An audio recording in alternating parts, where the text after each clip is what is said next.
Пані та панове, мене звати Андрій. Ladies and gentlemen, I'm Andriy Shevchenko. On behalf of Медіацентру Ukraine, I would like to welcome all the journalists sharing the story of our fight for freedom.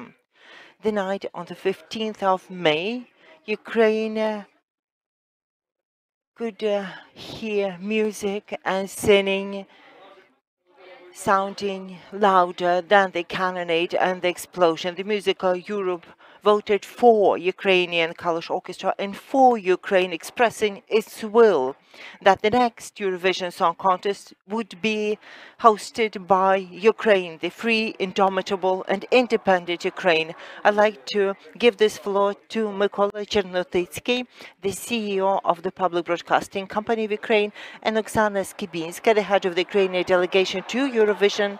We will witness the official handover of the folder of documents between the two of them. Oksana, Mykola, you're welcome. Good day, everyone. Good day. Greetings to all of us with this victory at the Eurovision Song Contest in 2022. This victory means that we have the new challenge ahead of us, and that is to host the Eurovision 2023. In Turin, the organizers gave us this folder containing the key documents for the contest, the way it should be administered, as it is a major international event calling for extensive preparation and posing a most interesting challenge. I officially now hand over the folder of the documents to the CEO of the Public Broadcasting Company so that Ukraine could host Eurovision 2023. Thank you, Oksana. Before everything else, I'd like to congratulate you with this major victory. It's so incredible that it's already the third time already that Ukraine has won the Eurovision, that we are becoming an integral part of the European family. I'm grateful to Oleg Psyuk and the band for the fact that they prepared and performed so well. I'm grateful to Oksana Skibinska, who is the head of the Ukrainian delegation to Eurovision, which coped with the challenge and made sure our performance was done well. We had incredible view ratings on TV and on digital platforms, on radio promi.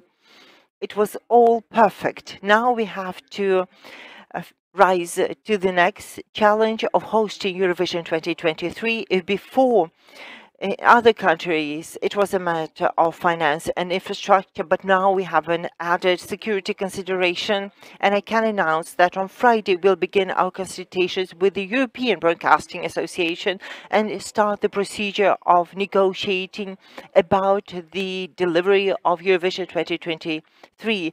Greetings with victory once again.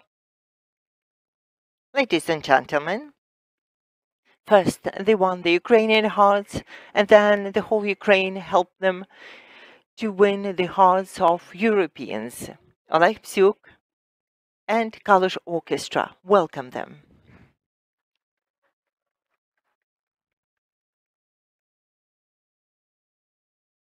Ladies and gentlemen, Oleg Psyuk and Kalush Orchestra. Congratulations. Good day, everyone.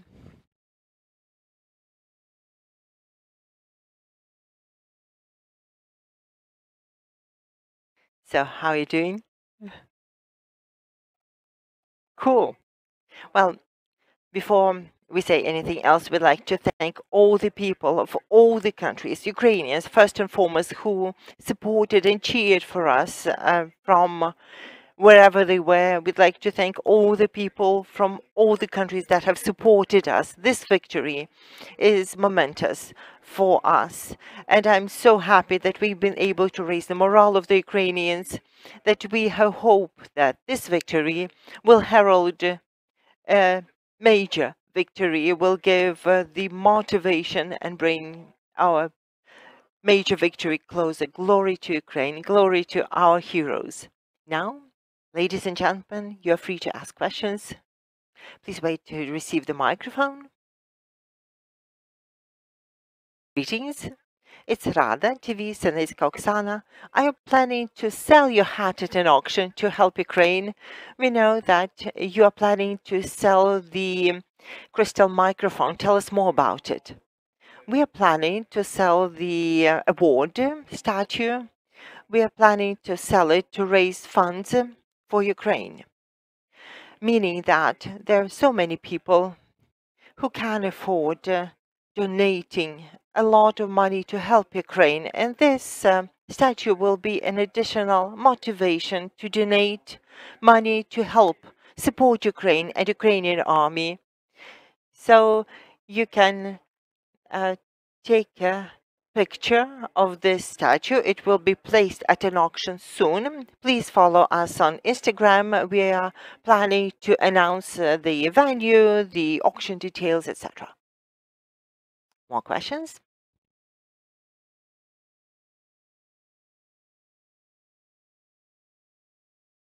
Oksana Laboyka, TV channel Ukraine. Immediately after the Eurovision, many started saying that perhaps it's worth relocating the Eurovision and hosting it in Poland instead. What would you say about it? That's my first question. And secondly, how do you feel about Ukrainians apologizing before the Polish people in mass that our jury rated Poland as 0? Who was the first to congratulate you? And how many red Panama hats do you have? Lots of questions, a volley of questions. So the contest in Poland was the first question. Many countries have come up with the message that they be prepared to host Eurovision should we not be able to. This is a good gesture and we're grateful for them, but we still retain hope that next year we'll be in a position to host Eurovision in the rebuilt, happy and sovereign Ukraine. As for the Ukrainian jury rate in Poland, 0. It's a very strange situation that happened. I feel badly about it. Personally, I love the Polish song. It's in my top 5 performances, so I found it very strange. I don't know the detail. There was something amiss with the rating, but I hope our Polish friends will not hold this grudge against us because it didn't turn out well. And there was a question about the Panama hats. How many Panama hats you had? Who are your favorite performers? I've got loads of them. In my 2 Telegram channels, I've got loads of congratulatory messages and I haven't had time to respond to them. But I think my girlfriend was the first to congratulate me. And how many Panama hats do you own?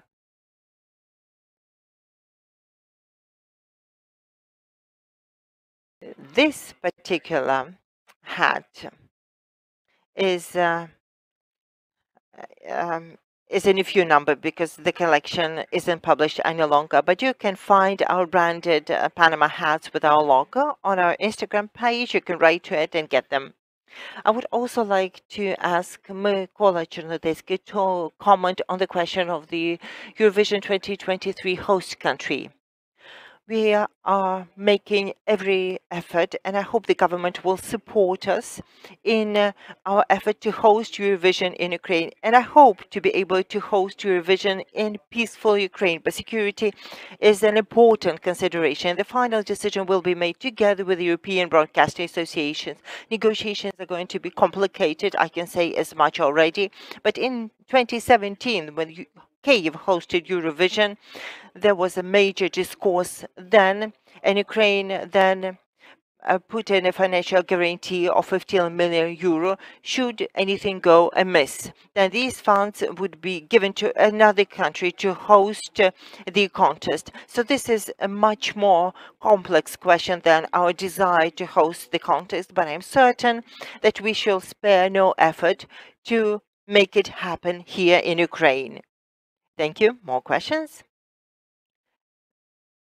So, Helena Terещук, Radio Svoboda, Radio Freedom. this understanding that Kalush band has won and your work has paid off, but also victory for the Ukrainian defenders fighting for Ukraine, sacrificing their life and limb. How do you understand your victory? And what mission do you see for your band these days?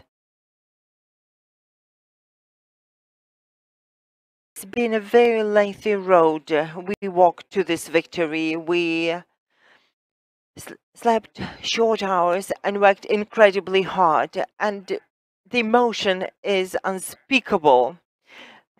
The way we felt was beyond words. Next morning, when I woke up, I remember this feeling when I woke up, and my first idea was, we won the Eurovision. This was such a very good feel that went through me. It was worth it. The struggle was worth it, as it's been a truly daunting trial. And I'm not going to give you any insights about the trials, but we did get through. So I'm incredibly grateful to all who supported us, who supported our band, all those who've cheered for us.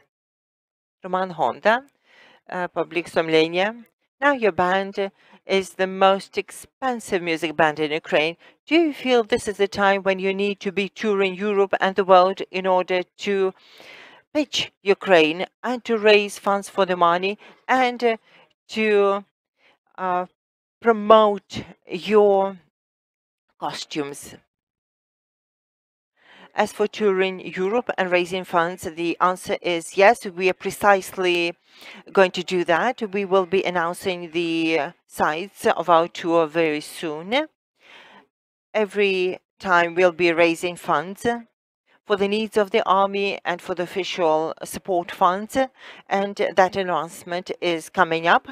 And what did you say in the end about our costumes? We didn't make the plans, but we'll consider them. More questions? Alexander Hilchuk, Визвольна боротьба. After your plea to save Azovstal, the Ukrainian delegation wasn't shown initially, and the European Broadcasting Association summoned you for consultations. And was it so? And what did they tell you? I'd like to compliment you on a nice Panama hat.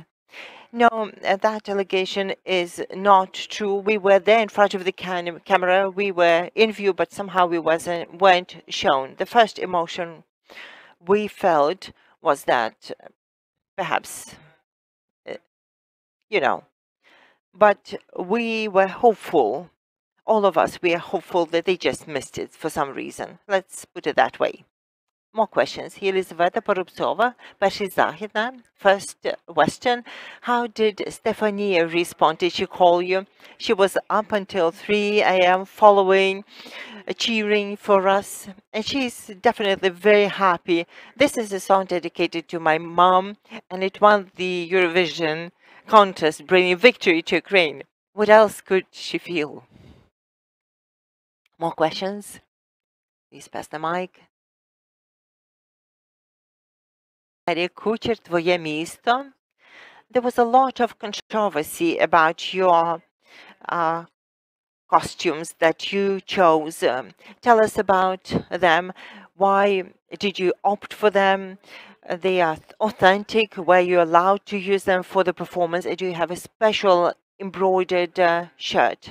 Kalush Orchestra is the blend of old, even forgotten folklore and the modern cutting-edge hip-hop. And this blend produces something novel, unprecedented, that has a unique sound that so many people like. And this can be traced through in our songs, but also in our images and the general concept. So, if you're asking me about the kaptar, the vest, to the contrary, we felt it was incredibly cool to show it the way it should be worn. There's always a person who would have a different take on all of it. We hope that no matter what, We are all happy with the result, and we did it the right way. Tell us about your embroidered shirt. Do you have a favorite one? I do have an embroidered shirt, and it's embroidered with Kalush specific embroidery patterns, and I love it. It must be my favorite, but I didn't use it for performances. I need to adjust it a bit. More questions? Michenko, Ukraine Media. Hello.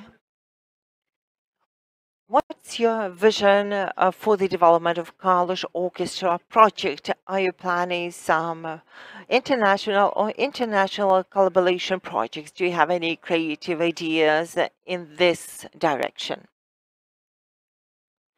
We aim to make Ukrainian music popular in Ukraine and beyond, in the entire world, and Eurovision was a good platform to pitch our Ukrainian culture.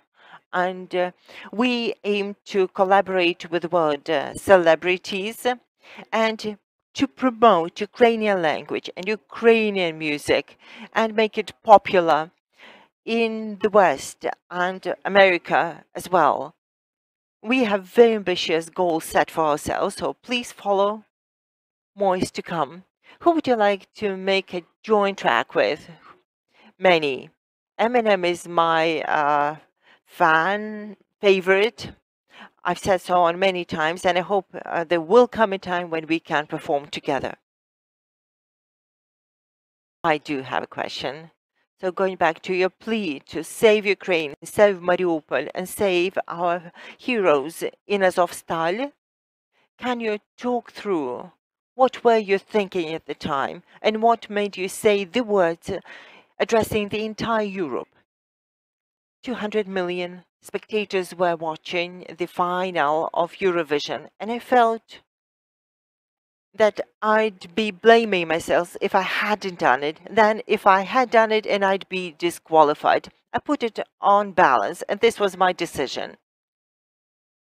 So it was more important for me to rescue the people of Ukraine than to get a statue from Eurovision or even the Eurovision victory, important as it was. I knew it would be sad if we'd be disqualified, but Ukraine would have supported our choice. This night, 2 days following your plea, the first wounded were evacuated from Azovstal who were injured. So what are your words for the fighters remaining in Mariupol Steelworks stronghold? I can express my heartfelt gratitude for standing for us, for their valiant courage, for their determination, and I hope very soon everything will be done to rescue all of you. I reposted this song they performed. Then we'll make one more announcement. This concludes the official part of the press conference.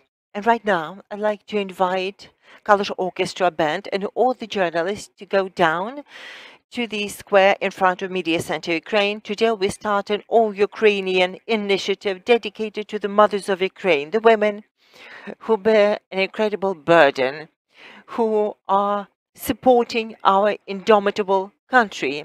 So everyone is welcome to go outside to the entrance of the Mediacentru Ukraine. And now let's welcome and thank the Kalush Orchestra Band.